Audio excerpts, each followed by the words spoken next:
ادب سرائے صفحات سے سماعت تک۔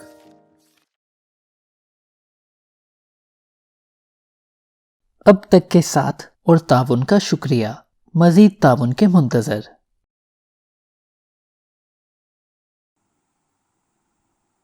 ادب سرائے ایک ہی چیز، پارٹ 9۔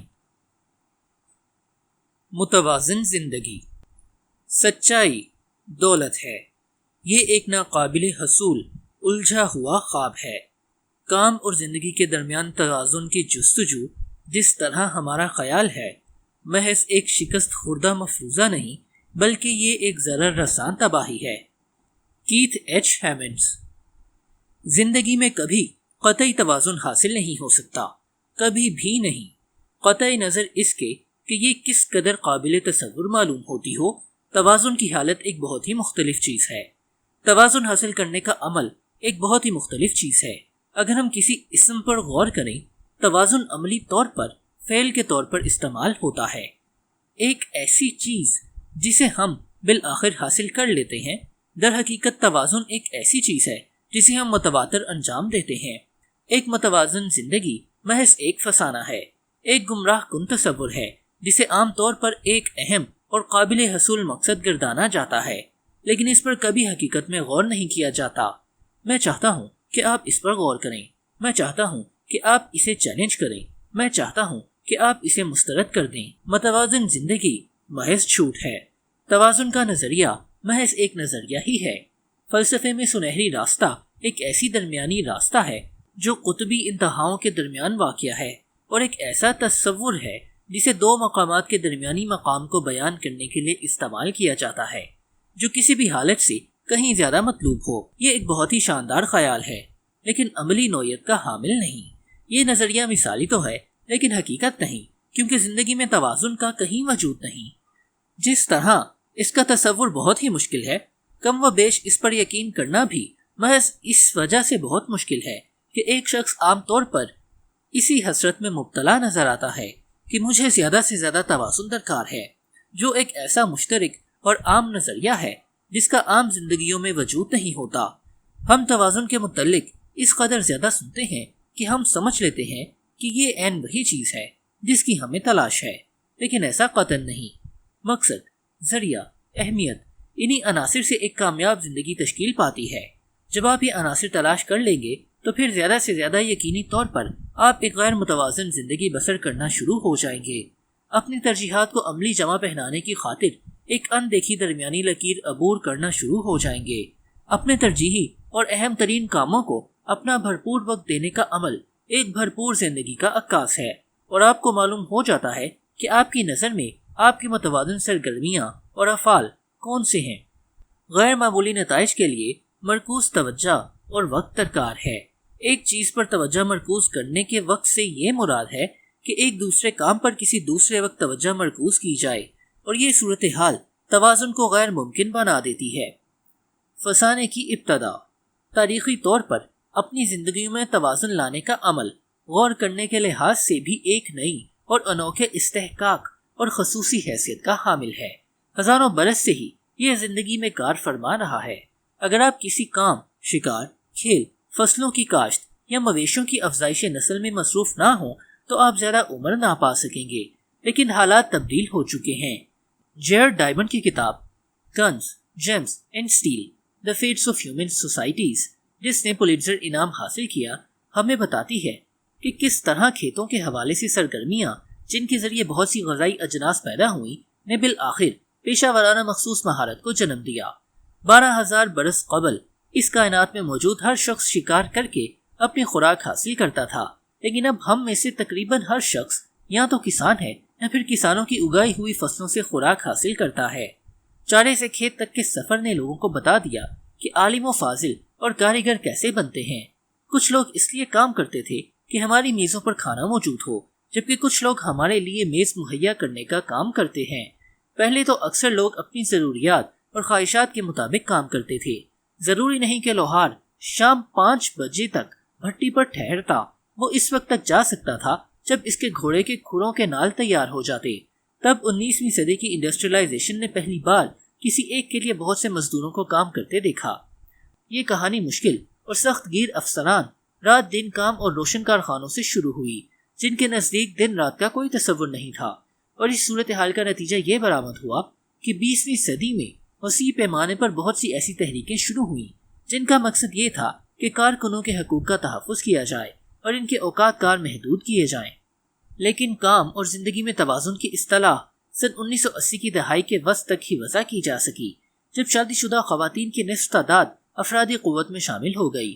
سن 2005 میں ریف ای جورومی نے جو دی باچا being together working apart dual career families and the work life balance نامی کتاب میں لکھا، میں یہ بتایا کہ ایک خاندان میں پہلے تو روزی روٹی کمانے اور گھریلو کام کرنے والا ایک فرد ہوتا تھا، لیکن بعد ازاں اسی گھرانے میں روزی روٹی کمانے والے افراد کی تعداد 2 ہو گئی، جبکہ گھریلو کام کاج کے لیے کوئی بھی فرد باقی نہ رہا۔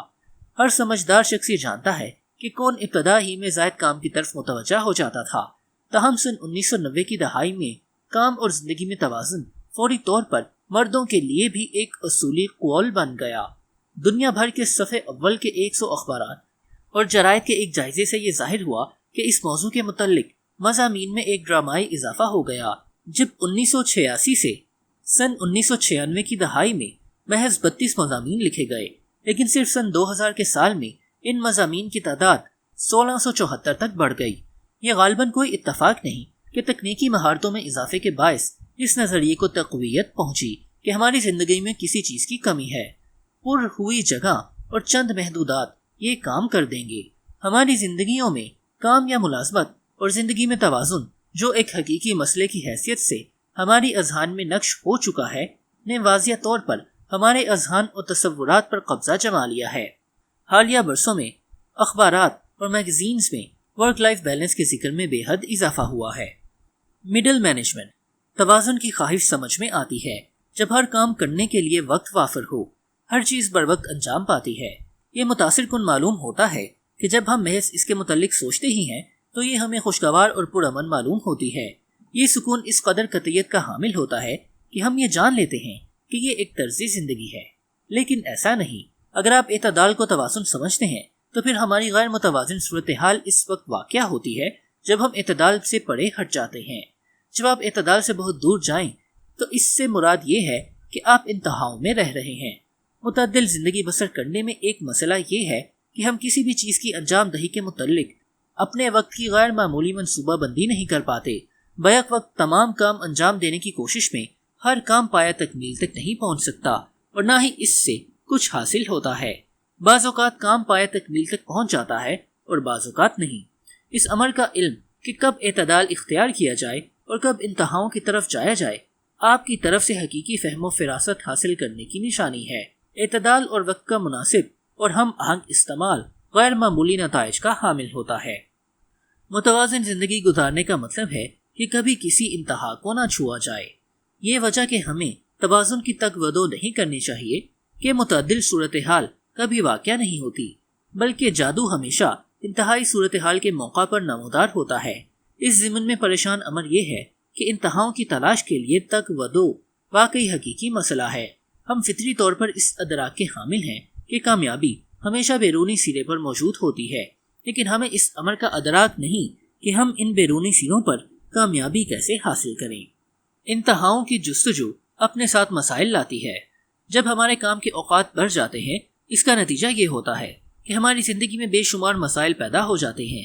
جب ہم اس اصول کا شکار ہو جاتے ہیں کہ طویل اوقات ہمارے لیے مفید ہوتے ہیں، ہم ناجائز طور پر اپنے کام کو مورد الزام ٹھہراتے کہتے ہیں میری کوئی زندگی نہیں۔ بلا شبہ عام طور پر اس کے بالکل الٹ ہوتا ہے۔ اگر ہماری پیشہ ورانہ زندگی مداخلت نہیں بھی کرتی، ہماری ذاتی زندگی بھی بے شمار مسائل کا شکار ہو سکتی ہے کہ ہم ایک دفعہ پھر اسی شکست خوردہ نتیجے پر پہنچ جاتے ہیں کہ میری کوئی زندگی نہیں، اور بعض اوقات ہم دونوں انتہاؤں کا شکار ہو جاتے ہیں۔ ہم میں سے بعض کو اس وقت ذاتی اور پیشہ ورانہ مسائل پیش آتے ہیں کہ ہماری ہر چیز مسائل کا شکار ہو جاتی ہے، اور جب ہم ایک دفعہ پھر شکست کے دہانے پر کھڑے ہوتے ہیں، ہم پھر کہتے ہیں میری کوئی زندگی نہیں۔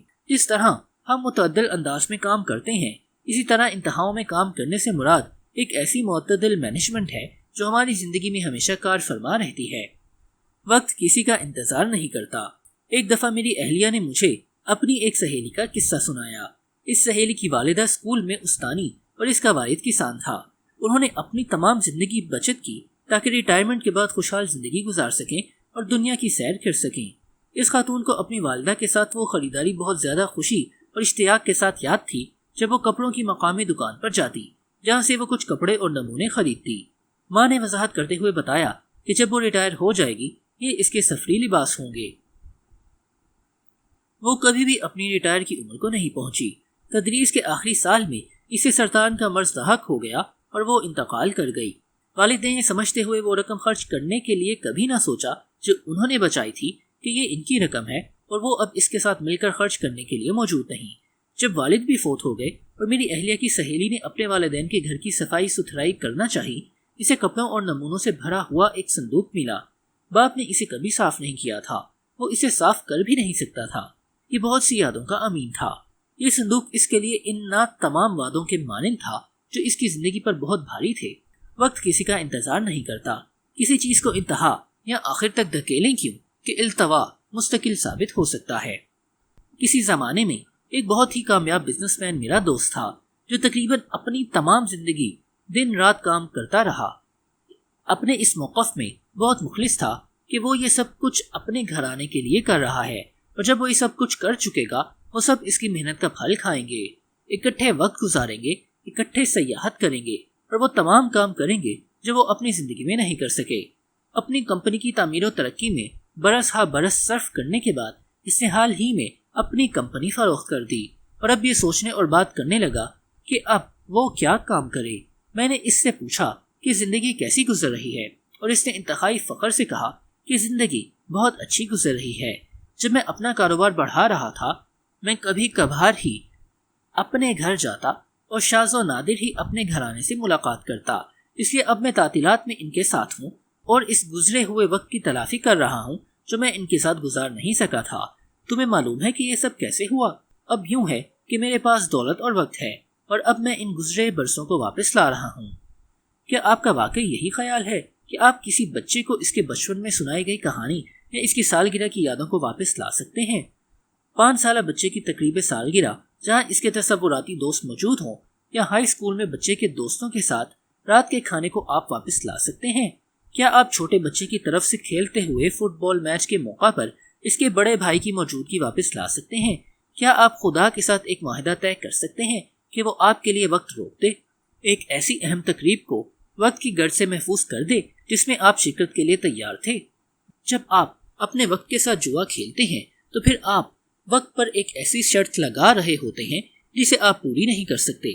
اگر آپ کو یہ بھی یقین ہو کہ آپ جیت سکتے ہیں، محتاط رہیں کہ آپ اپنی شکست کے ساتھ بھی زندہ رہ سکتے ہیں۔ وقت کے ساتھ کھیل تماشا آپ کو کہیں کا نہیں رکھے گا، یہ سمجھتے ہوئے کہ یہ جھوٹ آپ کو اس عمل پر قائل کرتے ہوئے آپ کا نقصان کرے گا کہ آپ کو وہ کام انجام دینے چاہیے جو آپ کو انجام نہیں دینے چاہیے، اور ان کاموں کی انجام دہی سے رک جانا چاہیے جو آپ کو انجام دینے چاہیے۔ مڈل مینجمنٹ ان انتہائی تباہ کن کاموں میں سے ایک ہو سکتی ہے جو کبھی آپ انجام دیتے ہیں۔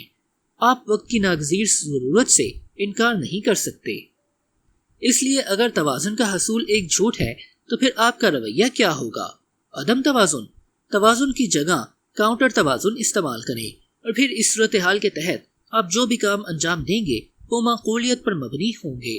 جن چیزوں کے متعلق ہم سمجھتے ہیں کہ یہ توازن میں ہیں، شاذ و نادر ہی واقعی عدم توازن پر مبنی ہوتی ہیں۔ بیلے ڈانس کی رقاصہ اس کی بہترین مثال ہے۔ جب یہ رقاصہ رقص کرتی ہے وہ خود کو بے وزن ظاہر کر سکتی ہے کہ جیسے ہوا میں پرواز کر رہی ہو، جو توازن اور وقار کا ایک بہترین مظہر ہے۔ بغور دیکھنے پر معلوم ہوگا کہ اس کے پاؤں تیز رفتاری کے ساتھ حرکت کرتے ہیں اور توازن کے لیے نازک ہم آہنگی فراہم کرتے ہیں۔ عدم توازن کا بہترین مظاہرہ توازن کے سراب کو بخوبی دکھائے گا۔ کاؤنٹر بیلنس، مختصر اور طویل۔ جب ہم یہ کہتے ہیں کہ ہم توازن کی حالت میں ہیں، ہم عام طور پر ایک ایسے احساس کی طرف اشارہ کرتے ہیں کہ کچھ ترجیحات، چیزیں جو ہمارے لیے انتہائی اہمیت کی حامل ہیں، غیر مستحق یا غیر تکمیل پذیر ہیں۔ مسئلہ یہ ہے کہ جب آپ اس چیز پر اپنی توجہ مرکوز کرتے ہیں جو آپ کے لیے واقعی اہمیت کی حامل ہوتی ہے، کوئی چیز ہمیشہ ہی کے لیے غیر مستحق ہوتی ہے۔ اس امر سے قطع نظر آپ جس قدر چاہے محنت کریں، کچھ کام ناگزیر طور پر ایسے رہ جاتے ہیں جو دن، ہفتہ، مہینہ، سال اور زندگی کے اختتام پر بھی مکمل نہیں ہوتے۔ ان کاموں کو بیک وقت انجام دینے کا عمل حماقت کے سوا کچھ نہیں۔ جب آپ کے اہم ترین کام مکمل ہو جاتے ہیں تو پھر آپ کو یہی احساس کچوکے دیتا رہتا ہے کہ ابھی کچھ کام باقی ہیں، اور یہ احساس عدم توازن کا ہے۔ غیر معمولی نتائج کے حصول کے لیے اس امر کا ادراک و احساس ناگزیر ہے کہ کچھ کام ابھی پایہ تکمیل کو نہیں پہنچے، لیکن یہ بھی ہے کہ آپ ہر کام کو غیر مکمل نہیں چھوڑ سکتے، اور یہی وہ مرحلہ ہے جہاں سے عدم توازن کی حالت کا آغاز ہوتا ہے۔ عدم توازن پر مبنی نظریہ سے یہ مراد ہے کہ آپ اس قدر دور نہ نکل جائیں کہ جہاں سے واپس آنے کا راستہ نہ ہو، اور جب آپ واپس آئیں کوئی بھی کام آپ کا منتظر نہ ہو۔ یہ امر انتہائی اہم نوعیت کا حامل ہے کہ آپ کی یہ زندگی توازن کا شکار ہو سکتی ہے۔ جب 7100 برطانوی سرکاری ملازمین کے متعلق ایک جائزہ منعقد کیا گیا تو معلوم ہوا کہ مسلسل طویل اوقات کار بہت خطرناک ثابت ہو سکتے ہیں۔ محققین کا یہ کہنا ہے کہ وہ افراد جنہوں نے ایک دن میں 11 گھنٹے کام کیا، انہیں دل کے امراض لاحق ہونے کی شرح 87% تھی۔ عدم توازن کا تعلق کام میں غیر معمولی نتائج کے لیے کاؤنٹر توازن میں طویل وقفوں کی ضرورت ہوتی ہے۔ کاؤنٹر توازن کی 2 اقسام ہیں: کام اور ذاتی زندگی کے درمیان توازن، اور بذات خود کام اور ذاتی زندگی کے اندر توازن۔ پیشہ ورانہ کامیابی کی دنیا میں یہ نہیں دیکھا جاتا کہ آپ کامیابی کے لیے کتنا وقت صرف کر رہے ہیں، کہ آپ کامیابی کے لیے کتنا زائد وقت صرف کرتے ہیں۔ کامیابی کے لیے سب سے زیادہ اہم عنصر وقت کی نسبت ارتکاز توجہ ہے۔ غیر معمولی نتائج حاصل کرنے کی خاطر آپ کو ناگزیر انداز میں یہ فیصلہ کر لینا چاہیے کہ کون سے کام آپ کے لیے اولین ترجیح کے مستحق ہیں، اور پھر ان کاموں کی انجام دہی کے لیے اپنی تمام تر توجہ مرکوز کریں۔ اس مقصد کی خاطر آپ کو دیگر تمام کاموں میں درپیش مسائل کے حوالے سے عدم توازن اختیار کرنا چاہیے۔ جہاں تک آپ کی ذاتی زندگی کا تعلق ہے، شعور اور آگہی ناگزیر عناصر ہیں۔ اپنی روح، جذبے اور بدن سے آگہی، اپنے گھرانے اور دوستوں کے متعلق آگہی، اپنی ذاتی ضروریات کے متعلق آگہی، ان میں سے کوئی بھی چیز قربان نہیں کی جا سکتی۔ اگر آپ واقعی زندگی کے خواہاں ہوں، اس لیے آپ کام کرنے کے لیے ان عناصر یا ان عناصر کے لیے کام قربان نہیں کر سکتے۔ آپ ان دونوں کے درمیان تیز رفتاری سے آگے پیچھے ہو سکتے ہیں، اور اکثر اوقات آپ اس قابل ہوتے ہیں کہ ان دونوں سے منسلک سرگرمیوں کو اکٹھا کر لیں، لیکن آپ ان میں سے کسی کو بھی طویل عرصے تک نظر انداز نہیں کر سکتے۔ آپ کی ذاتی زندگی کے لیے انتہائی عدم توازن درکار ہے۔ آپ عدم توازن اختیار کریں یا نہ کریں، در حقیقت یہ سوال نہیں ہے، بلکہ سوال ہے کیا آپ مختصر یا طویل وقت اور مدت کے لیے کام کرتے ہیں۔ اپنی ذاتی زندگی میں مختصر مدت کے لیے کام کریں اور طویل مدت سے اس وقت احتراز کریں جب آپ عدم توازن میں ہوں۔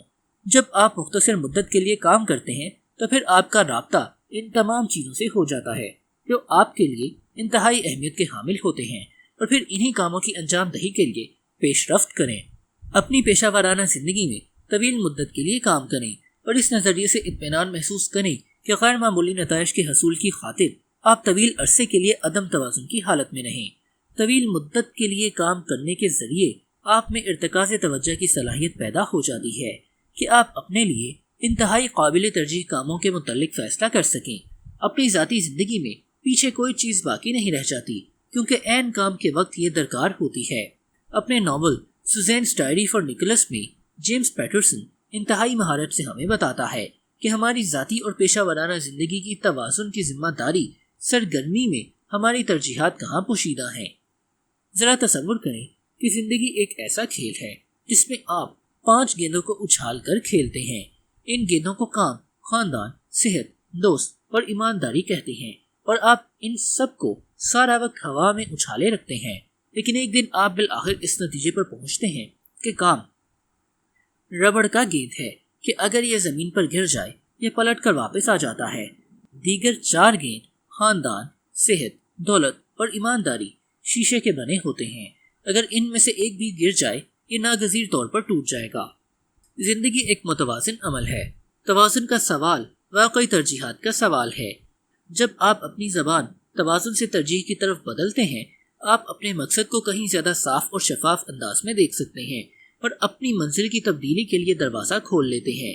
غیر معمولی نتائج حاصل کرنے کی خاطر آپ کو چاہیے کہ اپنی ترجیح مقرر کریں اور اس کے مطابق کام کریں۔ جب آپ اپنی ترجیحات کے مطابق کام کرتے ہیں، آپ از خود ہی کاؤنٹر بیلنس حاصل کر لیں گے اور اپنی ترجیحات کے مطابق ایک چیز کو دوسری چیز پر مقدم رکھیں گے۔ اس مرحلے پر مشکل اس لیے پیش نہیں آتی کہ آپ کاؤنٹر بیلنس کی حالت اختیار کر لیتے ہیں، بلکہ در حقیقت آپ کو یہ حالت اختیار کر لینا چاہیے۔ اس وقت یہ مشکل بھی پیش آتی ہے کہ آپ کتنی دیر تک اپنی ترجیح پر قائم رہتے ہیں۔ کاموں کے لحاظ سے اپنی ترجیحات طے کر کے آپ کو اپنے اہم ترین کام کے متعلق واضح ذہن رکھنا چاہیے تاکہ آپ اسے انجام دے سکیں۔ اس لیے گھر جائیں اور اپنی ترجیحات کی ضمن میں اپنے ذہن کو صاف اور شفاف بنائیں تاکہ آپ اپنے کام پر واپس آ سکیں۔ جب آپ کو کام کرنا چاہیے، کام میں مصروف ہو جائیں، اور جب آپ کھیل میں مصروف ہونے کا تاثر دیتے ہیں، کھیل کی طرف توجہ دیں۔ آپ ایک تنی ہوئی رسی پر چل رہے ہیں، لیکن اگر آپ اپنی ترجیحات کا تعین نہیں کرتے تو آپ کی ناکامی نوشتہ دیوار ہے۔ اہم تصورات: توازن کی حالت میں موجود دو بالٹیوں کے متعلق سوچیں۔ اپنی ذاتی اور پیشہ ورانہ زندگیوں کو دو الگ الگ بالٹیوں میں رکھیں، لیکن آپ کا مقصد یہ نہیں ہونا چاہیے کہ انہیں ایک دوسرے سے الگ کر دیں، بلکہ اس لیے کہ ان کے درمیان کاؤنٹر بیلنس حاصل کریں۔ ہر ایک کے کاؤنٹر بیلنس پر اپنے اہداف و نظریات ہوتے ہیں۔ نمبر 2، اپنے کام کی بالٹی میں کاؤنٹر بیلنس پیدا کریں۔ اپنے کام کو ایک ایسا علم سمجھیں جس میں آپ کو کافی مہارت حاصل ہونا چاہیے۔ یہ عمل آپ کو اپنے واحد اہم کام کے لیے متفرق وقت مہیا کر دے گا اور آپ کے دن، ہفتے، مہینے اور سال کے باقی کاموں کو کاؤنٹر بیلنس کی حالت مہیا کر دے گا۔ آپ کی پیشہ ورانہ زندگی دو مخصوص شعبوں میں منقسم ہے۔ خواہ آپ کے لیے کیا چیزیں اہم ترین ہوں، آپ کو چاہیے کہ اپنے اہم ترین کام انجام دیں اور باقی کاموں کو غیر مکمل رہنے دیں، کیونکہ پیشہ ور کامیابی کا تقاضا یہی ہے۔ نمبر 3، اپنی ذاتی زندگی کی بالٹی کو کاؤنٹر بیلنس کی حالت میں لائیں۔ یہ امر تسلیم کر لیں کہ عملی طور پر آپ کی زندگی بے شمار شعبوں پر مشتمل ہے اور ہر شعبے کے لیے ایک ایسی کم از کم توجہ درکار ہے کہ آپ اپنی زندگی کو محسوس کر سکیں۔ ان میں سے کسی شعبے کو نظر انداز کر دیں، آپ کو فرق خود ہی محسوس ہو جائے گا، اور اس مقصد کی خاطر مسلسل آگہی درکار ہے۔ آپ کو چاہیے کہ کاؤنٹر توازن کا نظریہ اپناتے ہوئے زیادہ طویل مدت یا زیادہ فاصلہ اختیار نہ کریں، کیونکہ یہ سب آپ کی زندگی کے فعال شعبے ہیں اور آپ کی ذاتی زندگی کا تقاضا یہی ہے۔ ایک کاؤنٹر متوازن زندگی بسر کرنا شروع کریں۔ ترجیحی کاموں کو اپنائیں جب انہیں اپنانا چاہیے، اور باقی کام اس وقت کریں جب آپ کے لیے ممکن ہو۔ ایک غیر معمولی زندگی ایک کاؤنٹر متوازن سرگرمی پر منحصر ہے۔ ادب سرائے۔